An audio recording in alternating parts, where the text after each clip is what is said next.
दोस्तों, आज एक छोटी सी पर बहुत गहरी और गंभीर कहानी सुनते हैं। एक बहुत बड़ा राजा था। एक दिन उसने अपने दरबार में सारे बड़े बड़े ज्योतिषी, पंडित और विद्वान बुलाए और एक सवाल सबके सामने रखा गया। मेरी कुंडली में राजयोग था, इसलिए मैं राजा बना। लेकिन उसी दिन, उसी घड़ी, उसी नक्षत्र में हजारों बच्चे और भी पैदा हुए होंगे।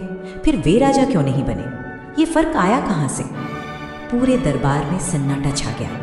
तभी कोने में बैठा एक साधु धीरे से खड़ा हुआ और बोला, महाराज, आपका सवाल समुद्र जितना गहरा है। इसका जवाब के लिए जंगल के उस पार एक महान संत रहते हैं, वहीं जाना पड़ेगा।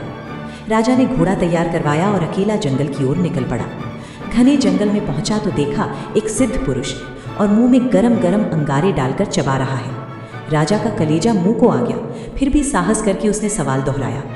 संत आंखें तड़ेरते हुए बोला, मुझे भूख लगी है, अभी फुर्सत नहीं। पहाड़ियों के पार दूसरा संत है, वहीं जा। राजा हैरान हुआ पर चल पड़ा। पहाड़ चढ़ते उतरते कांटों से शरीर लहूलुहान होता रहा। फिर दूसरा संत मिला। वो चिमटे से अपने शरीर का मांस नोच नोच कर खा रहा था। राजा ने फिर वही सवाल पूछा। संत चीखा, भूख से मर रहा हूँ। पहाड़ के उस पार एक आदिवासी बस्ती है। कल सूरज निकलने से पहले वहाँ एक बच्चा जन्म लेगा। वो बस कुछ पल जिएगा, पर तेरे सवाल का जवाब वही देगा। राजा रात भर चलता रहा। सुबह होने से ठीक पहले उस आदिवासी झोपड़ी में पहुंचा। वहां एक स्त्री प्रसव पीड़ा में थी। राजा ने सारी बात बताई। ठीक सूर्योदय से पहले बच्चा पैदा हुआ। नाल भी नहीं कटी थी कि बच्चा बोल पड़ा, राजन, वक्त बहुत कम है, ध्यान से सुन ले। हम चारों पिछले जन्म में सगे भाई थे। एक बार हम चारों राजकुमार शिकार खेलते खेलते जंगल में भटक गए। 3 दिन तक भूखे प्यासे मारे मारे फिरे। आखिर एक छोटी सी आटे की पोटली मिली। हमने 4 रोटियां बनाई और खाने बैठ गए। तभी एक भटकता हुआ भूखा साधु आया और बोला, बेटा, मुझे भी एक रोटी दे दो।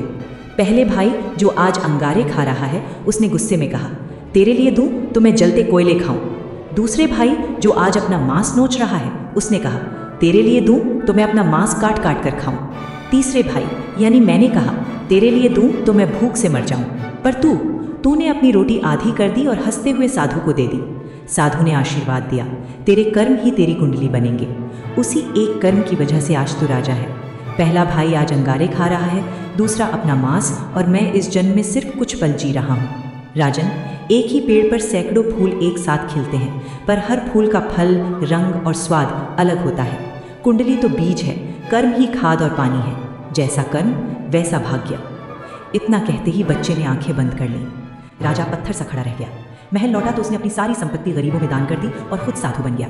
दोस्तों, आप लोग YouTube पर वीडियो या शॉर्ट्स देखते हुए नेक्स्ट कर देते हो, पर लाइक और सब्सक्राइब करना भूल जाते हो। प्लीज़ मेरे चैनल को सब्सक्राइब कर लो।